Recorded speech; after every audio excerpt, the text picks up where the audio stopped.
Welcome to today's video, Psalm 27 verse 13 explained.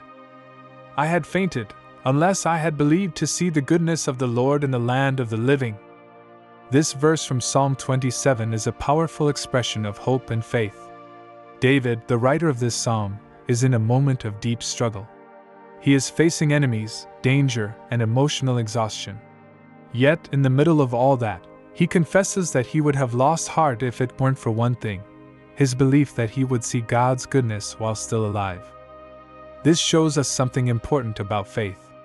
Faith is not only about the future or heaven. David was not saying he believed he would only see the goodness of God after death. He believed he would experience it in the present life, in the land of the living. That belief gave him strength to keep going. Sometimes we feel overwhelmed by what we face. Life can bring hardship, uncertainty, and fear. David certainly experienced all of that. But what kept him from giving up was his confidence that God would show up. He trusted in the character of God.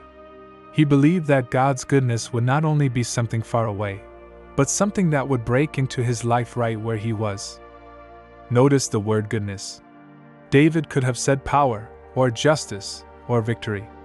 But he chose goodness. That tells us how he understood the heart of God. He believed that God was kind, generous, loving, and faithful. He trusted that God's nature would be visible even in his hard times. The phrase "I had fainted" shows how close David felt to breaking down. It means he was near to despair. But belief, that inner trust in God, kept him upright. This kind of faith is not just a mental agreement. It is a living trust that fuels endurance. It is believing with your whole heart that God is still active and present, even when your circumstances say otherwise. The land of the living means here and now. It is this life. So this verse invites us to expect the presence and help of God in our daily lives, not just in eternity. It reminds us that God's goodness is not only a hope for heaven, but a promise for today.